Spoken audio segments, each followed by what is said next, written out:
I remember working with a client who had their higher self heal their hips so they didn't have to go through hip replacement surgery. Skin rashes disappearing, bones and joints being realigned, and you actually hear the sounds of this taking place in the sessions. What is quantum hypnosis? Quantum hypnosis could be seen as a very advanced spiritual modality. We think that what we do in the present moment forms the future.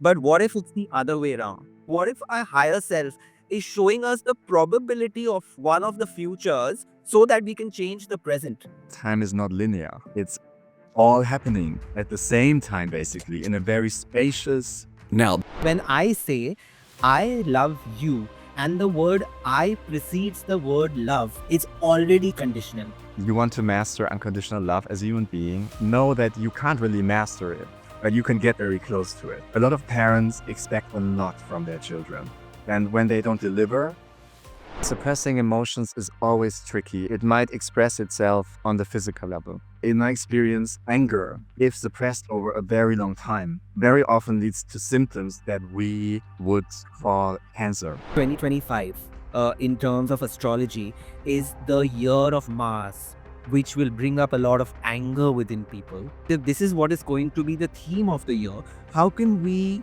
forgive?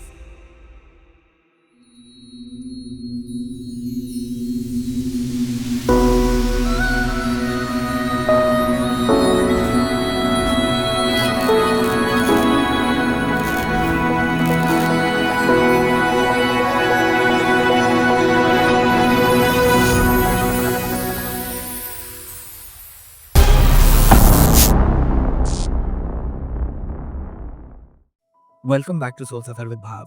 In this eye-opening episode, I sit down with Mario, who is a world-renowned quantum hypnotist, psychic, and author, to explore the fascinating blend of science and spirituality in quantum hypnosis. We dive into how this powerful modality helps us connect with our higher selves, unlock hidden layers of consciousness, and experience profound healing in our lives. Get ready for a conversation that just might shift your perspective on reality. Enjoy. Welcome to Soul Safar with Bhaav, Mario. I found you because of my Instagram algorithm one day. I saw your reel and I was like, oh my God, everything that you're saying resonated so strongly with me. And I needed to follow you because I saw your sessions with your clients where you were, practicing quantum hypnosis on them and all the insights that came through. And I was like, oh my God, this is an account that I need to follow. And I had an inkling that one day we would be speaking to each other. And I think I manifested it on that day. And I'm so glad to be speaking with you today on Soul Safar with Bhaav. Welcome to Soul Safar with Bhaav. Oh, well, thank you so much for having me. I love knowing that my content resonates with you so much, and I appreciate your invitation to this conversation. Let's jump right into it.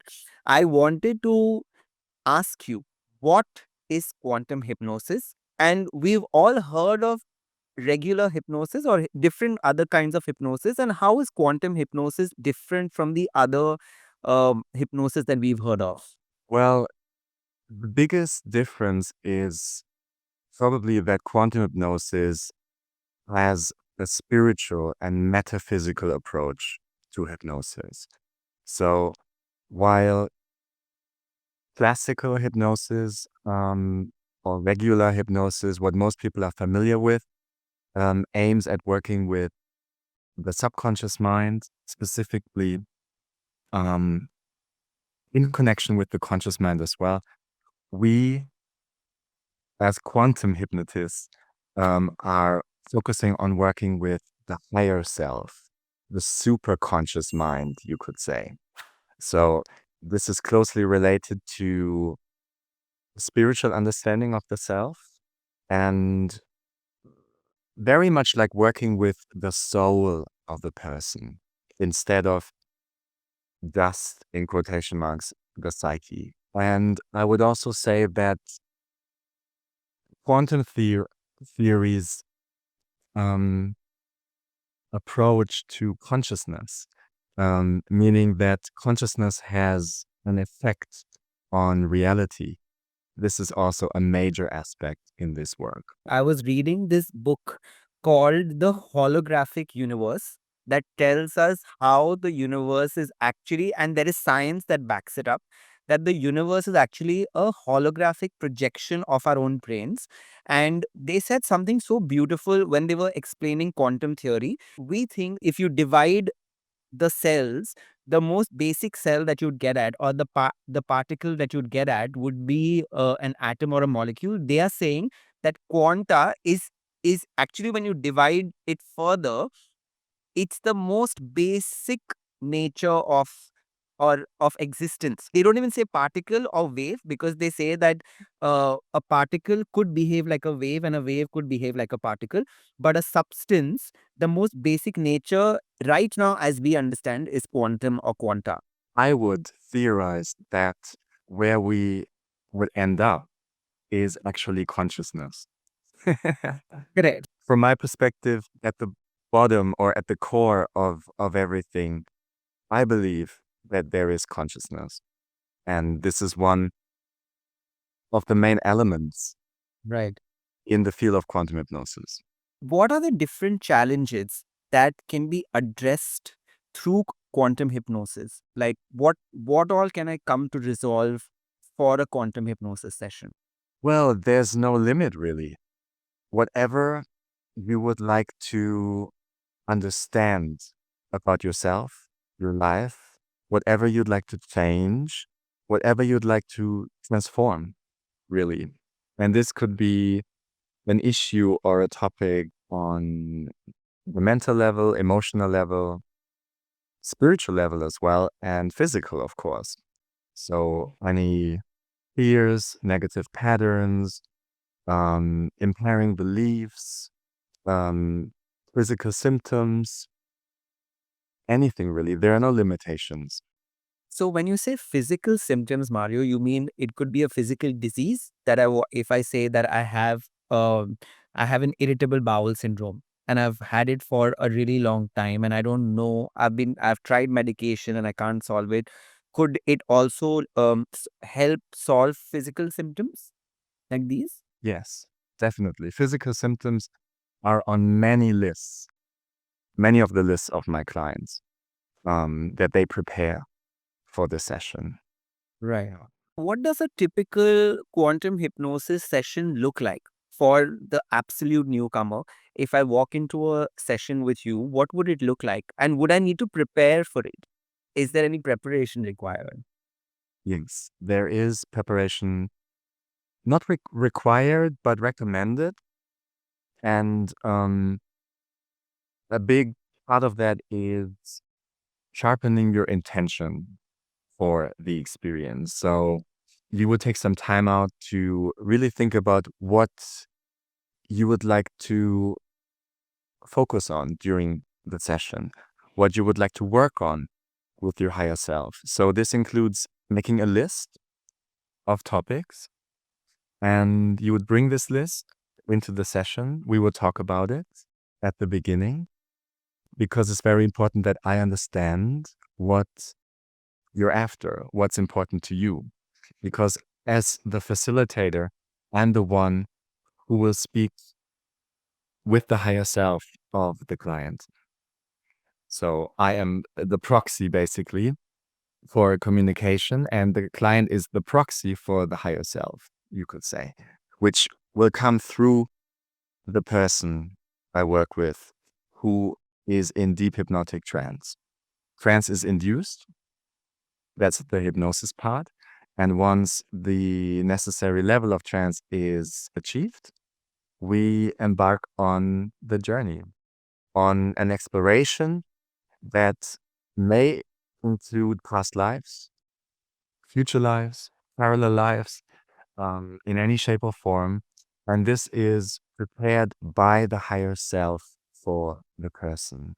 So I'm not guiding my clients anywhere. I'm helping them to reach a state of being, of openness that allows them to receive what their higher self wants them to receive, wants to give them, wants to tell them. And this would be part of the conversation with the higher self. So first we explore and then we talk, basically. Right. Now, very interestingly, you said it could take us into a future lifetime. How I understand it is that a future is not determined yet. It's determined by the deeds that we do today, by the intentions we put out today. The way I look at it, we have multiple future timelines that we could go into depending on the choices we make today. So, how does that future conversation happen with the higher self? Does it know where we are going to go any which ways, whatever we do today?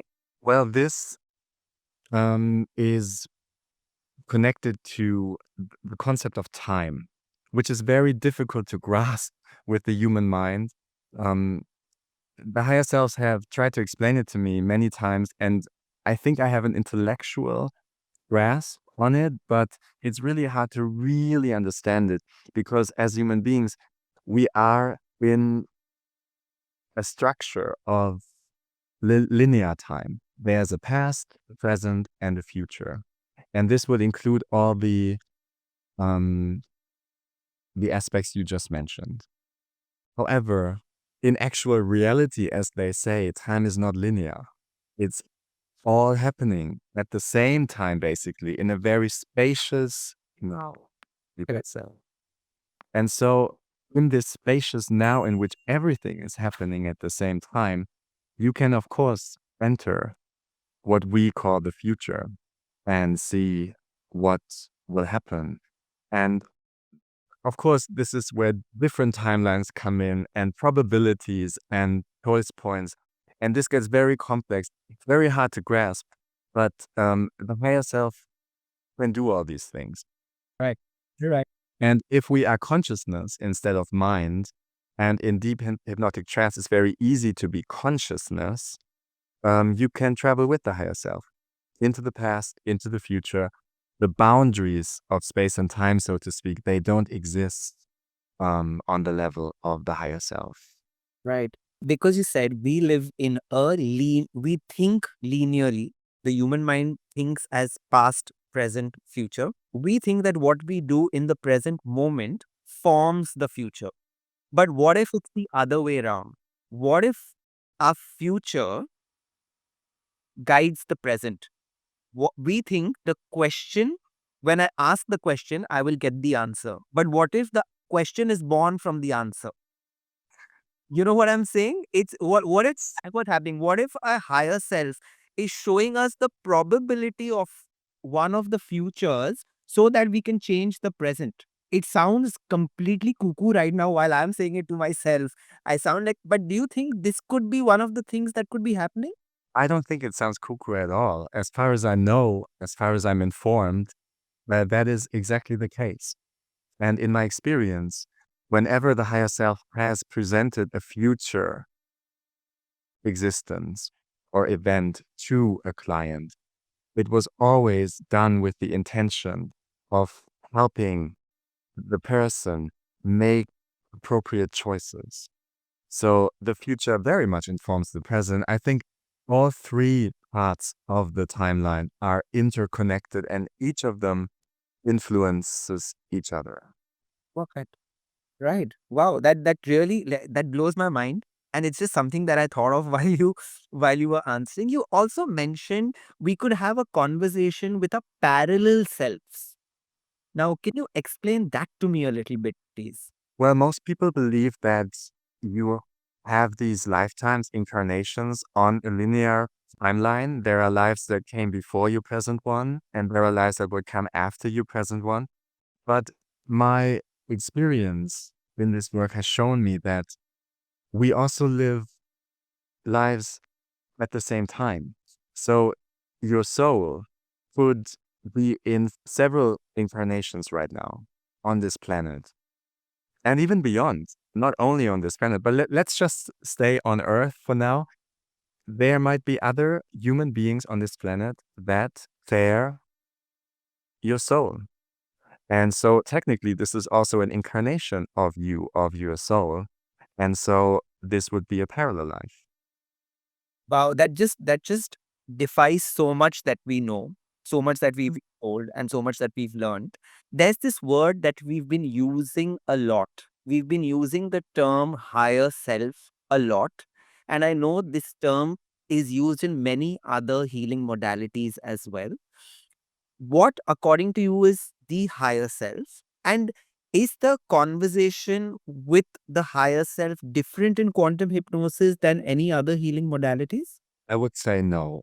I would say that the higher self is the higher self, and there are many different ways of working with it, contacting it. Quantum hypnosis is just one of them. It's a very effective one because it has been developed by amazing people such as Dolores Cannon, for example, or Brian Weiss, Michael Newton. These tools, they have been developed, perfected over many years and decades. So they are very effective in doing that.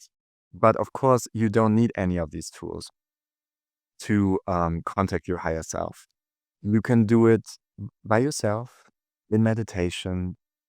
Regarding your question, what the higher self is, well, my understanding of the higher self has evolved as well over time. At this point, I would say, as far as I know, your higher self is you in the future.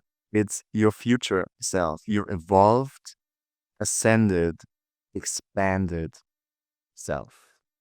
And let's describe it to me like this actually. Imagine as a soul in this universe, you are passing through school, through different levels of education, so to speak. And let's just say, as human beings, we are freshmen in high school. We just entered high school.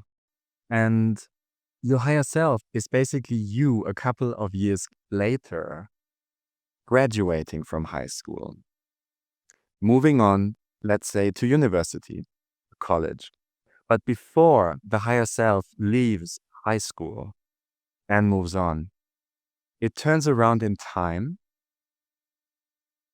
Remember time, and gives the freshman version in the past access to all the knowledge that it has collected through the years in high school. In fact, it gives the freshman a walkie-talkie, a magical walkie-talkie that it can use, that the freshman can use to communicate with the graduate version. And so basically, it's the same thing. You are your higher self. And I find this is something very important to emphasize because in human history, we have put a lot of focus on seeing something external as something higher and better and more evolved. But it's actually to be found inside of you. It's part of you, it's yourself. And I think this is one of the main aspects of this evolution in consciousness that we are now going through, taking the focus away from finding the answers and the knowledge and the wisdom in other people, in the outside world. It can all be found inside of you. Right. And the higher self is an embodiment of that. So yes, when we say we connect with the higher self, it may sound external because we kind of need to make sense of it, but it really is you. So the people I work with, all the knowledge that they receive from the higher self, all the clarity, all the healing as well, basically they give it to themselves. Yeah. Yeah. It, Yeah. it reminded me of this one question that most people throw around nowadays, that if you could talk to yourself or to your 10-year-old self today, what would you tell your 10-year-old self today? That's exactly the higher self. That's exactly what you explained to me right now. That I would become my 10-year-old higher self because I've seen the journey. I know what he should do, what he shouldn't do, what he should let go of, any fears or insecurities that are holding him back. So distilling it down, it's that simple question, that what would you tell your 10-year-old self? You just explained that I become my own higher self. Also, I feel, Mario, that because of what we've been taught, we give our power away. Like we look at God or our spirit guides or the higher self as some other entity. Any healing modality teaches us that you are the creator. And it becomes so difficult to understand because we've always been conditioned to think that there is somebody from the outside, something external that's going to come to save us. But what you are telling me and what I'm understanding is nobody else is coming to save us. It's everything is within us and we save ourselves and we are our own creators or helpers or team of guides or everything. All of it is inside us. Am I getting it right? I would totally agree. Um, it's the time for self-empowerment. Right. And I believe this is why these modalities, such as quantum hypnosis, are now becoming so popular because reclaiming that power is just such a gift, such a privilege. Yeah. When I started meditating initially, Mario, the first thing that I encountered was self doubt because the mind's voice is so strong and so loud. It immediately, in the first 2 to 3 minutes, when you say that, okay, I need to calm myself down, I'm visualizing myself in a garden and my higher self is now approaching me. There's another voice that crops up and says, what is this bullshit? What are you doing? It doesn't work. You're just being a fool. You're just acting. There's one parallel voice that goes on and it took me a long time to even calm this voice of self-doubt and say, okay, nothing's going to harm me. Let me explore. Even if it is just a figment of my imagination, it's a good figment of my imagination. It's not harming me. And I feel that a lot of people struggle with self-doubt when they initially get into meditation or any sort of visualization technique. What is one tip you would give them to just calm that condescending voice or tell that voice or even listen to that voice and counterattack? What can they do? First piece of advice I would give is don't identify with that voice. Observe it, notice it, don't judge it. Because remember, the higher self does not judge. It's very high vibrational. So don't fall into the trap of judging because that will make it difficult to connect with your higher self. And by becoming aware of that nagging voice, you are already detaching from it. So see it as what it is. It's your mind saying something, but it's not you because you are consciousness. Your mind is a tool that you're equipped with as a human being to live in this world, but it's not you. So detach from it. And then I would say utilize your physical senses. Notice what is happening around you. Breathe consciously. Notice the sounds in the room around you. Notice what the chair feels like, or the bed, or the mat that you're sitting on, what your clothes feel like on your skin. By noticing and observing, you are quieting that voice. So become aware of it, detach from it, and then perceive. And then just stay with that and try to do it maybe a little bit longer every day. And in time, it will become easier and easier to do. It's unfortunately, there's no shortcut. This is just training you have to do. And to be honest, you will need patience. You will need discipline.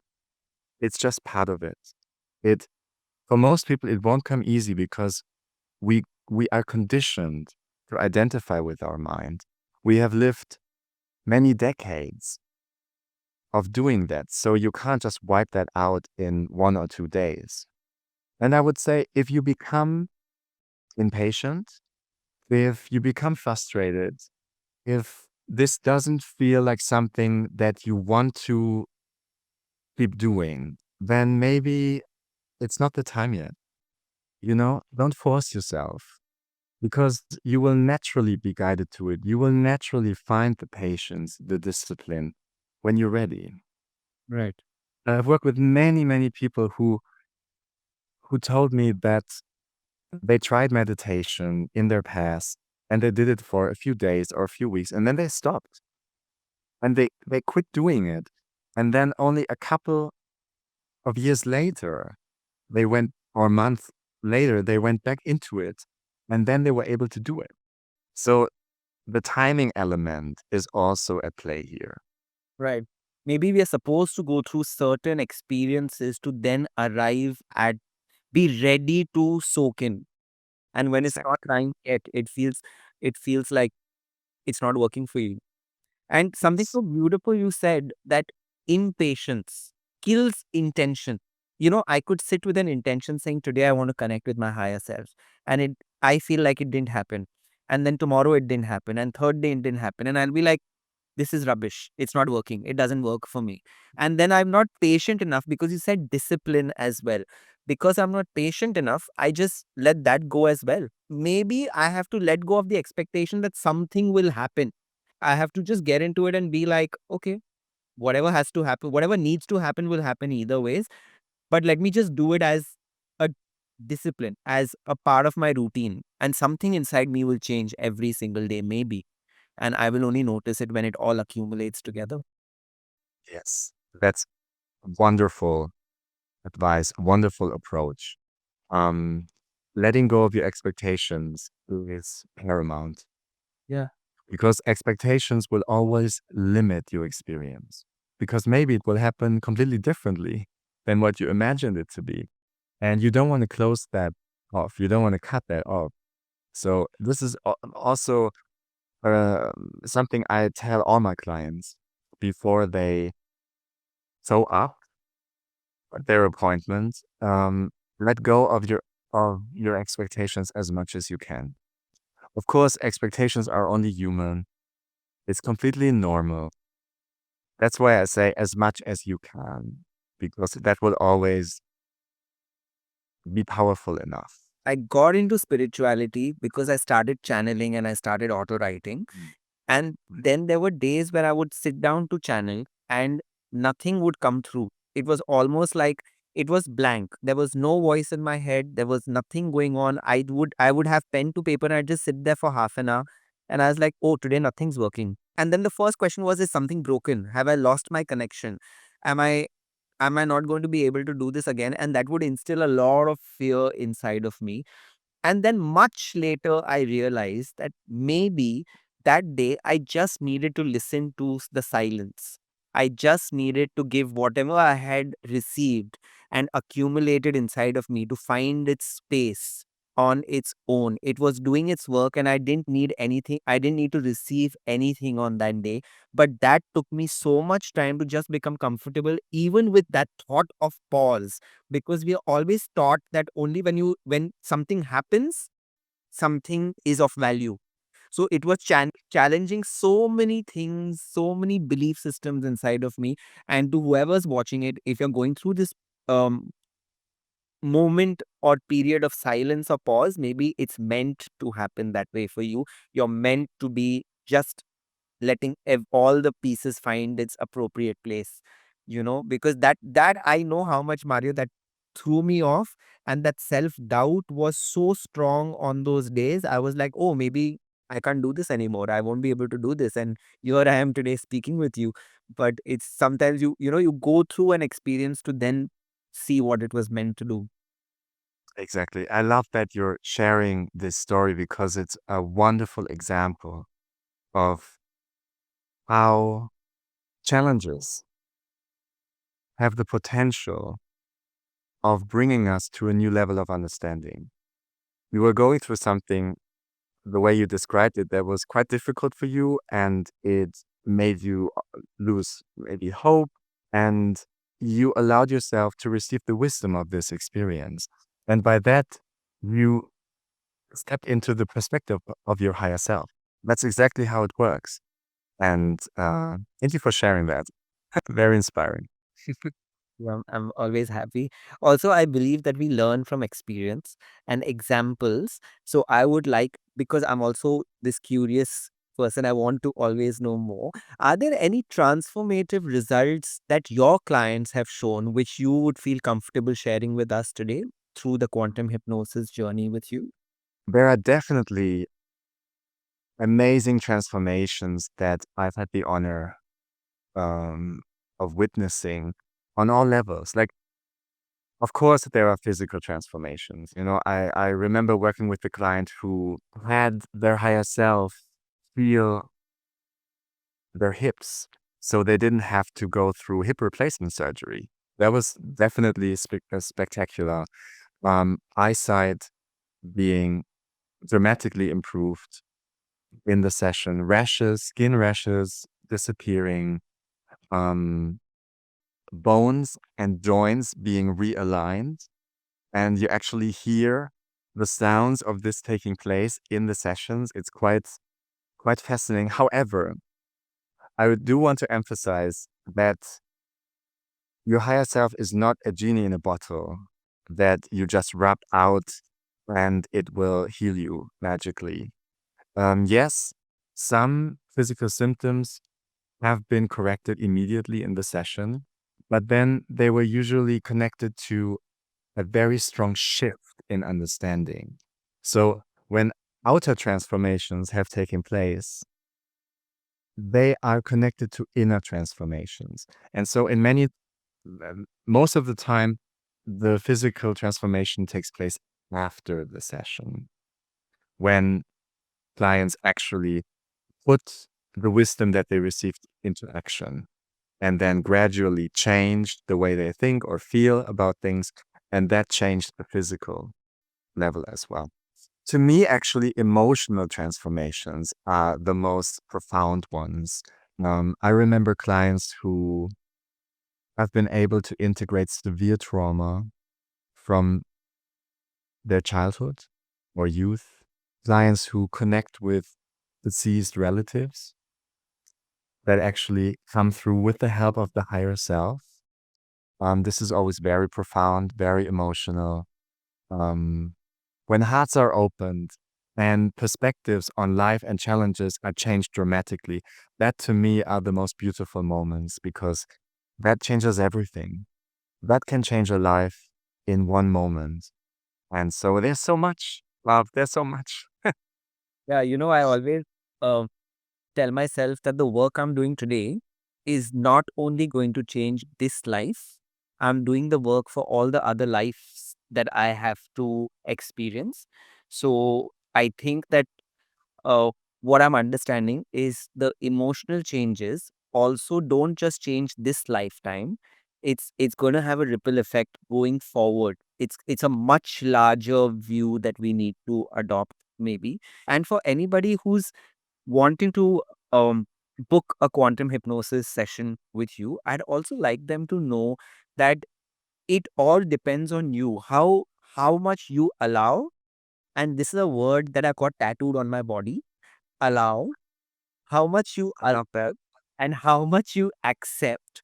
That's going to decide the quantum of change that's going to happen in your DNA and not just affect this life, but many, many lifetimes to come. Exactly. And this is why quantum hypnosis could be seen as a very advanced spiritual modality because all of what happens in the session is up to the person experiencing it. Okay, of course, as a facilitator, I take care of many things. I give a lot of support. I give my clients everything they need to go into the required state and connect with their higher wisdom. But most of it is up to them. As you said, allowing, opening up, letting go of expectations is the best thing that a person can do. Right. To have a wonderful, magical experience. Quantum hypnosis maybe not for everyone, because there are a lot of people out there who do require more help and assistance from another person. For example, in my work as an Akashic record reader, which I also offer, I'm the person receiving, channeling the information for my clients. In quantum hypnosis, I don't do that. So it's almost like I totally understand the people who feel more comfortable with someone doing the work for them. And I also understand those who feel called to have a quantum hypnosis experience because they know that everything will come through them. And that is exactly what appeals to them. So wherever you are on your journey, whatever your preferences are, There are many modalities out there, and quantum hypnosis is probably one of the most advanced ones. I saw a recent reel of yours where you had communicated with someone's higher self and asked if human beings are capable of unconditional love. And the response you got was like, for me, I think I saw that reel 10 times because I wanted to soak in everything that came through. And I'd like you to share that with our audience about what the higher self said about unconditional love and human beings. Yeah, that was actually a conversation I had with my own higher self. Something I do regularly, and it's always so valuable doing that. I was actually surprised that this reel had such wonderful um, and a lot of reactions. But it showed me that this is a topic that many are interested in, um, obviously. So yeah, I'm happy to share it again. I asked them, how can we as human beings master unconditional love? What's the fastest way of doing that? And because this is also a topic I was dealing with in my own life. So they said, well, if you want to master unconditional love as a human being and know that you can't really master it, but you can get very close to it as a human being. But it's not the level designed to actually experience unconditional love 100%. It's not really possible as a human being, but you can get very close to it. So that was their disclaimer. Is that if you want to do that, you need to let go of all expectations regarding receiving love. And then I asked them, okay, what would that look like? Like, it sounds very difficult to do that. And they said, well, it's a step-by-step process. Again, you need patience and discipline. But it could look like this in everyday life whenever you are about to give love to someone, in the form of a compliment, a gift, your time, affection. Ask yourself before you give it, am I willing to give this without expecting anything in return? Will it be enough for me to give it? And if the answer is no, you have to be really honest with yourself, of course, when you do that. That's perfectly fine if the answer is no. They said it's a process. Acknowledge that you're on this journey. Next time, you'll do better. Or more aligned with your intention, I should say. That's what they said. If the answer is no, give it anyways and just notice where you are on the journey, or don't give it at all. In case you want to honor that new standard that you've set for yourself, don't give it. It will depend on the type of human being that you are. There's no right or wrong here. If the answer is yes, and you're fine with just giving it, and you feel completely aligned just by the act of giving, visualize a stream of or a beam of light going out of your heart to the other person's heart. Send whatever you're about to give over on this beam. Give it, of course, on the physical level as well, and then cut the beam mentally. Symbolically, to state that you are not expecting anything back. And by doing that, step by step, situation by situation, you are integrating unconditional love more and more in your everyday life. So it's always connected to the level of action. This is what I've learned in over 11 years of doing this work. As a human being, it's all about action. It's about choices. It's about what you do, how you do it, with what kind of intention you do it. And this was a wonderful example. Close with, I asked them, well, I always thought that healthy relationships, they're based on balanced giving and taking. And they said, yes, in a framework of conditional love, that's very true. And you better have a balance of giving and taking. Otherwise, one person will feel frustrated at some point. But in a framework of unconditional love, all of this is transcended. There is no healthy or unhealthy or balanced or unbalanced. It's all love. It's only love. So if you want to go there, that's the journey. Yeah, it's beautiful. And I'll tell you why it resonated with me so strongly is because I have been telling my very close friends this, and it's very controversial. But I say that I always told them that the concept of unconditional love for human beings is rubbish. It's bullshit. Because when I say I love you and the word I precedes the word love, it's already conditional. I am the condition. The ego is the I. When I love you, I will automatically expect something in return. I think a mother's love comes very close to unconditional love, but it's still not unconditional 100% because I've seen when I work with people, I've seen mothers saying, I did so much for him while he was growing up, and see now how he's treating me. Expectation shows up over a period of lifetime. So I just feel that the minute I say I love you, I've already made it conditional because it doesn't need to be preceded by the expectations of the ego, and that's where it's all coming from. So and when I read it, when I saw your reel, I was like, oh my god, this is validating everything that I said earlier, and I was like, okay, maybe it what I'm thinking is true.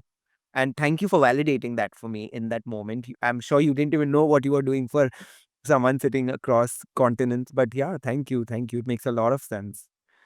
You're very welcome. Thank you for the feedback. I'm always guided to share certain things because there's so much I could share. There's so much. But first of all, I don't have the time to share like more often, at least right now.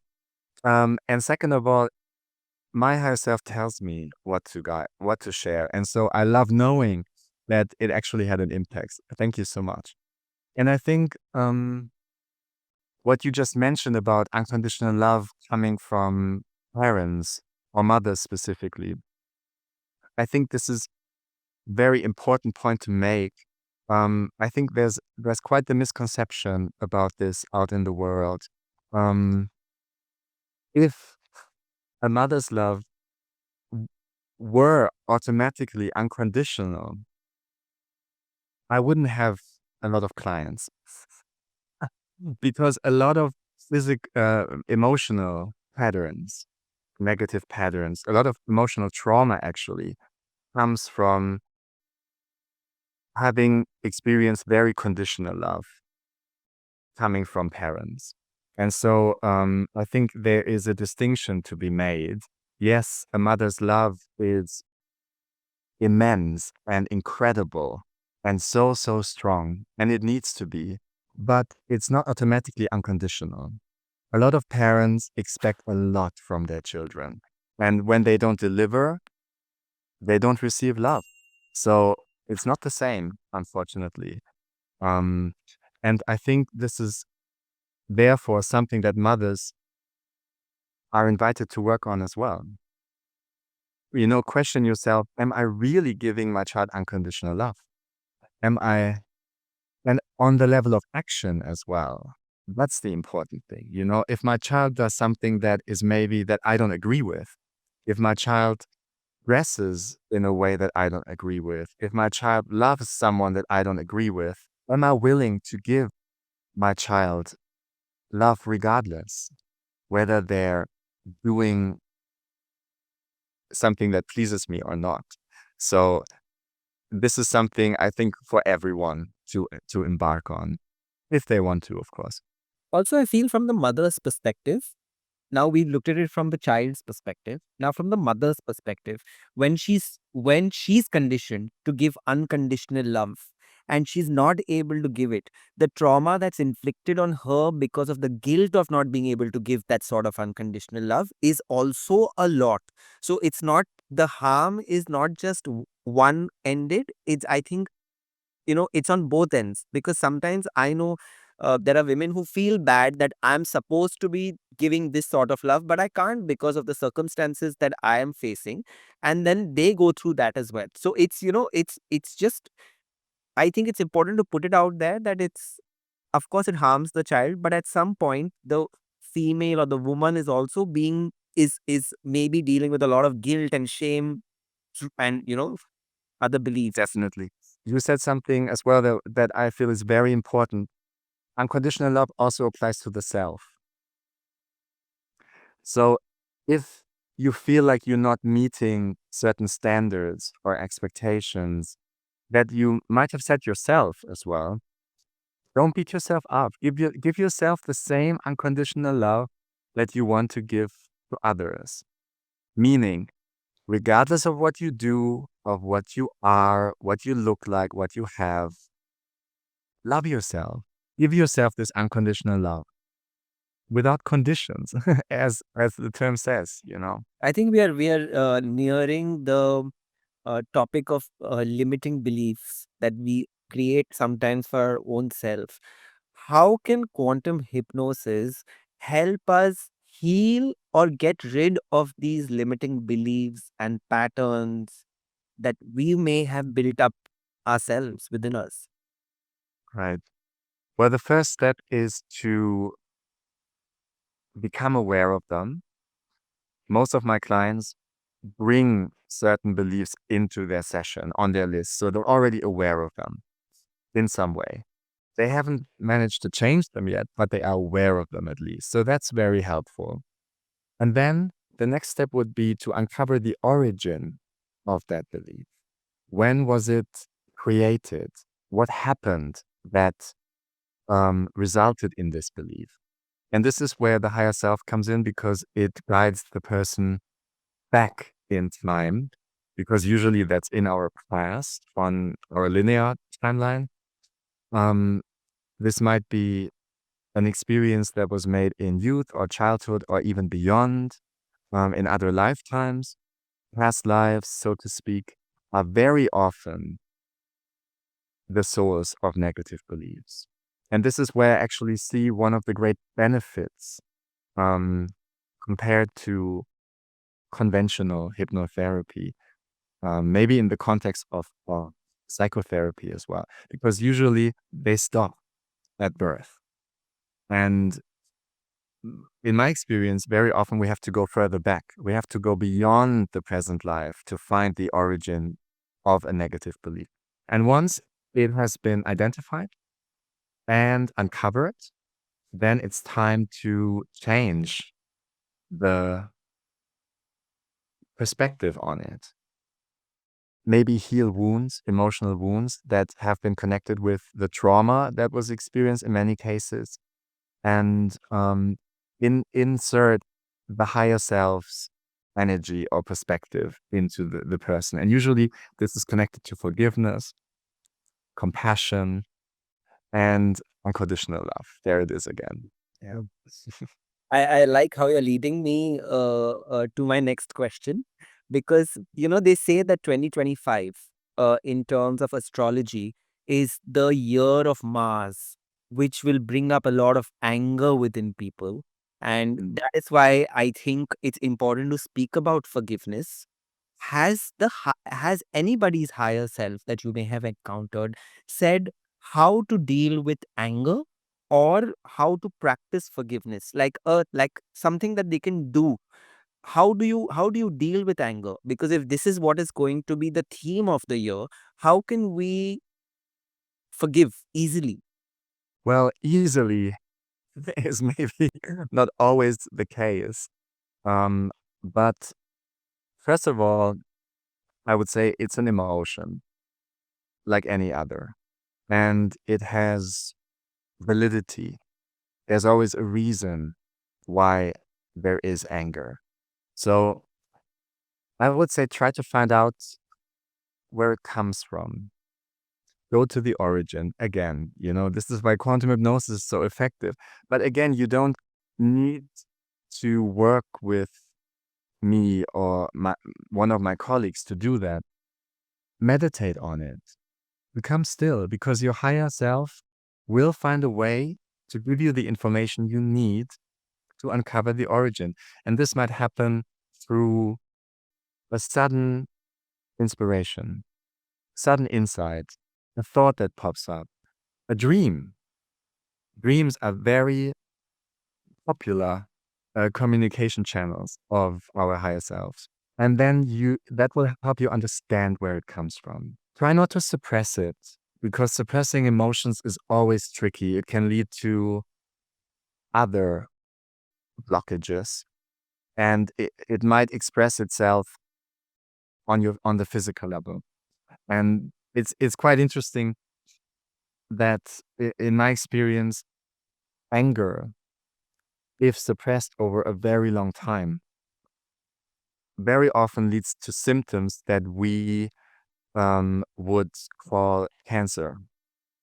So in my experience, the underlying emotion of cancer symptoms is anger. Not always, not in 100% of the cases, but very, very often. So I think anger is something that needs to be looked at and addressed. And I love knowing that 2025 is the year of anger, because it means as well there's a lot of potential for healing. Let anger come up, you know? Of course, we don't want it to be destructive, and we never want to harm the self or others. Find a way to express your anger productively, you know? Move your body. Start box training. Maybe lick your pillows, you know? It doesn't matter. Do something that's not harmful, but let your anger express itself in some way. That's a very important step as well. And then if you let your emotions run their course, they're like weather. It will change at some point. The emotion of anger will turn into something else. I don't know, maybe numbness for a little while. And then numbness will at some point turn into clarity. And then it will eventually turn into love. Usually, the end of each emotional flow, no matter where it begins, there is love, if you let it unfold naturally. It's beautiful. There are some things that you said in this conversation that have stayed with me. You said cancer is anger suppressed. Um, Also, you said that sometimes you just need to sit with yourself. This is something that, again, I practiced very, very recently in life, where I realized that I was very angry. And then it was almost like a message that came to me that anger is the symptom.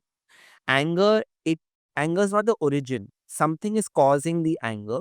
So then I asked myself, what am I angry about?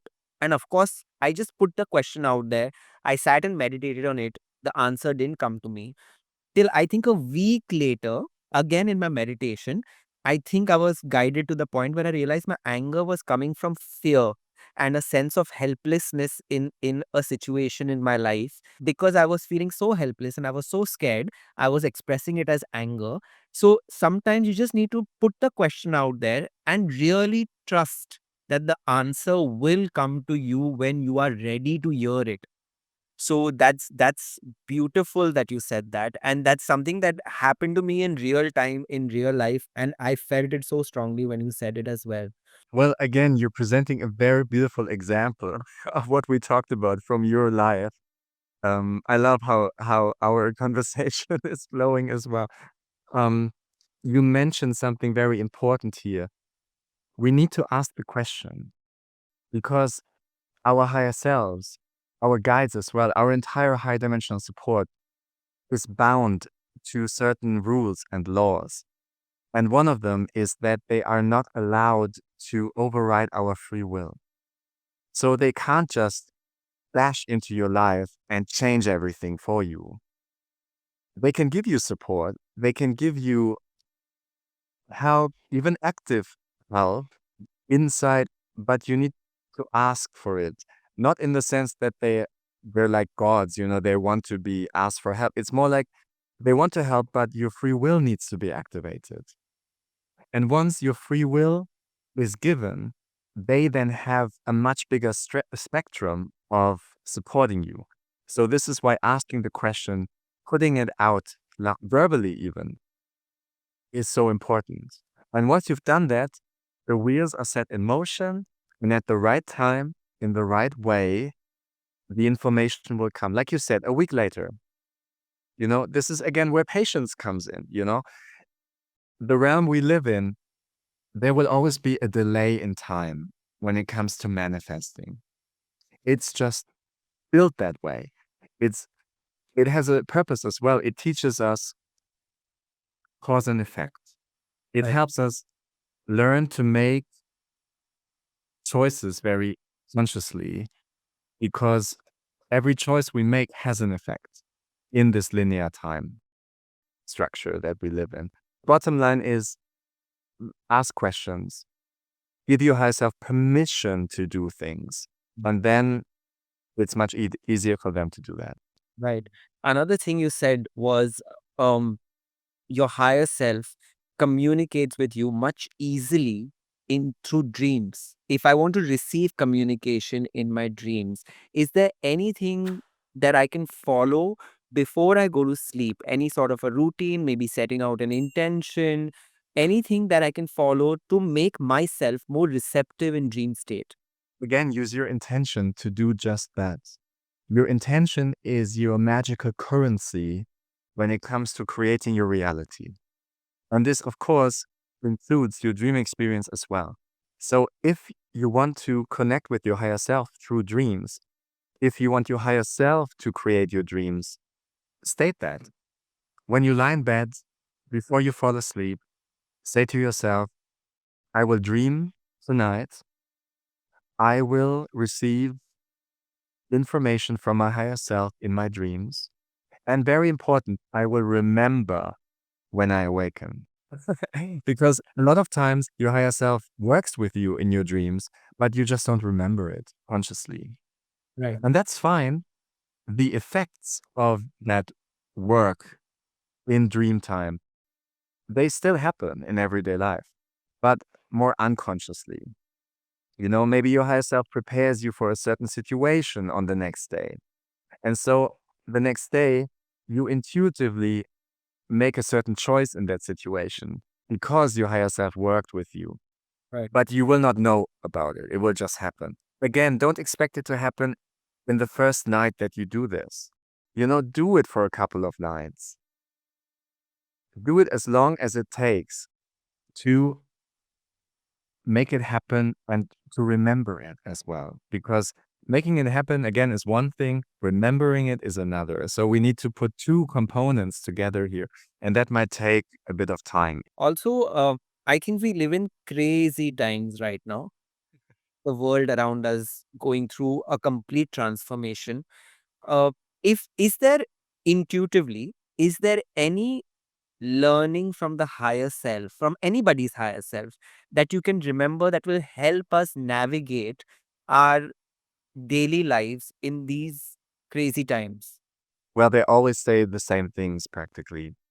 Um, find moments of stillness because everything out there is so chaotic, and you're bombarded, especially through social media as well, with a stream of information constantly. Take yourself out of that. Find moments of stillness as often as you can. The second piece of advice would be go into nature as much as you can. And I know if you live in a bustling big city, this might be more difficult to do, but try to do the best you can. You know, find the next tree or park or river, whatever. Spending time in nature will help you recenter yourself as consciousness. We already established earlier that your mind is dominant most of the time. So take yourself out of the mind, detach from it, become what you really are, which is consciousness. And the third would be very conscious about what you consume. And this does not only include food, but also what streams of information you consume, what TV programs you're watching, what you're listening to, um, anything that doesn't feel good to you, that doesn't resonate with you, um, that is not high vibrational. Try to avoid it as much as you can, or at least if that's your goal. You know, if that's your goal to stay in a high vibrational space, filter. Right. Because everything you take in, it becomes a part of you in some way. And so, because this world is so chaotic, so loud, so confusing, do the opposite. Become still, say no to things, don't consume everything, and find your own clarity. You know what's beautiful is every time you're saying something, it takes me back to a personal experience because I spend time in nature and I live in Bombay in India, and it's a concrete jungle. But once what happened, I was going through a really tough time, and I went out to meet a friend, and she has a garden as part of her apartment complex. And all I did was I took a walk with her bare feet on the grass while we were anyways walking, and I just felt the need to remove my shoes that day. And I'm not a person who generally used to do that, but I was like, I just maybe want to walk without my shoes on grass. And we walked around for an hour and just spoke about inane things, discussed about each other's lives. When I came back home, I realized that it was almost like I dropped baggage. Like I just dropped baggage, and I was like, oh, I'm not feeling as dense as I was before. And then I realized that I walk bare feet on grass. So nature is even walking on a small patch of grass bare feet because it grounds you. It takes all of what's not required away. So something that people could do very, very easily. Yes, that's a very powerful example of what that can do. By grounding yourself, by actually touching the ground with your skin, you are connecting to nature. And in a way, by doing that, you will also connect to your own nature, which is, consciousness again, instead of mind. It's such an important distinction to make. Like, I can't emphasize this enough. If people understood that they are not their mind, a lot of their problems would dissolve just like that. So thank you again for mentioning your own personal example. Grounding is a very important part of connecting with nature. Right. Yes. Swimming as well, swimming in water does the same thing. Yeah. As a parting question, Mario, if there is a tip that you could offer to our audience, something practical that they can do to make their lives better by, it could be connected to any message that you got from higher self or consciousness. Any tip in daily that we could do in our daily lives to just open ourselves up a little more, to be connected a little more, and to just battle everything that we uh, actually, the word battle is also very, very interesting because I feel like we say, I'm fighting life, I'm fighting my circumstances. You're already going against it. So I'm going to rephrase the question so that we can deal with life's experiences better, with the emotions that arise within us better. What is that one practical tip that we could follow, our audiences could do? A lot of things I would say here we've already talked about. To add something new, I would say connect with your heart more often. Your heart is the most powerful piece of you as a human being. And it's also the threshold between the, I don't want to say the lower aspects of human life, but in a way, it's connected to the chakras, of course, and your heart. Even in that context of the chakras, it's like the threshold to higher consciousness, higher vibrations. So unlock your heart. By doing that, will receive access to all the things we talked about today. Your higher self. It's much easier for them to work with you once you've stepped into compassion and love. This is probably one of the most powerful things I can add at this point here. Everything else we've already talked about. Yes. And like you mentioned before, compassion and love, not for only the others, but also the self. Yes. I think there was a message that I received from my higher self, and this happened through, I was going through somebody's a story on Instagram today in the morning. I just woke up and I was going, and now what you just said reminded me of that. It said something like it's easy to fall in love, but to sustain that love, because love is going to just open the gates for all the lessons to flood in, and for you to experience your traumas and your shadows, because most people, your lover is going to mirror all of your shadows and traumas. So love is the thing that opens the door. So when you said feel with your heart, and your heart is one of the strongest and the most powerful aspects of a human being, it just reminded me of that. And maybe my higher self gave me that message so we could connect that during our chat today. Exactly. You're hitting on something very important here. It's an ongoing process. I've been doing it myself, in my life. There are many situations in every day where I could be frustrated, freak out, be angry, impatient. And there are situations when I am like that. But in my best moments, I catch myself and I go into my heart and I try to understand the other person's perspective. I try to understand why I just acted the way I did. It's something that can easily be forgotten.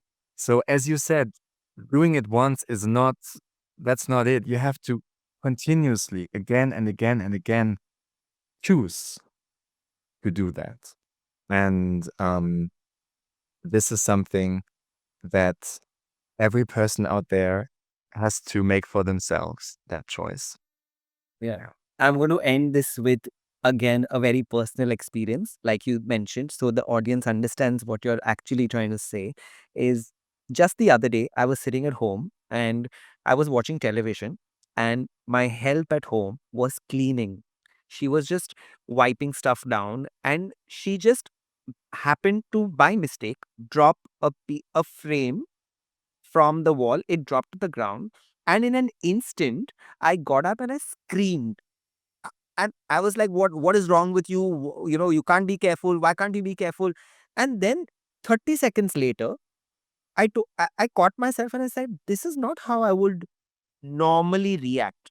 This is not a normal reaction. So in that moment, instead of going back to television and continue watching, I put the television off. I went back to my room, I shut the door, and I just sat and I was like, why did I react this way? Where did this reaction come from? Because this is not a characteristic of mine. This is clearly something showing up. And instead of just letting it go and diverting my attention, I went and I just sat with it and I said, what is it? Where is this coming from? This is not about her. This is a deflection. But where is this anger coming from? And then, of course, it led me into a completely different journey inside of me. And I realized, I was like, oh, this is where it's coming from. So, when you said question yourself, there'll be no big moment where you have to question yourself. It's these small moments. If you catch yourself in time, you can question yourself. And I'm sure the question is born from the answer, like we discussed before. Yes, I agree. Thank you so much, Mario. I can't thank you enough for agreeing to come on Soul Safar with Bhav, for giving me your time, for sharing your insights. And I look forward to, of course, doing sessions with you, but also chatting more with you, because this has been invaluable. Thank you so much. Oh, thank you so much for your kind words. I appreciate them a lot. And it's been a pleasure, Bob. A pleasure and a privilege to talk with you today. I'm looking forward to many more conversations. Thank you. Thank you. Any creator needs your love and support to grow and reach a larger audience. And that is why I would request you to like, share, subscribe, and comment on this video below, because you never know who is going to benefit from this content. Also, please don't forget to hit the bell icon so you get notified every time we drop a new video.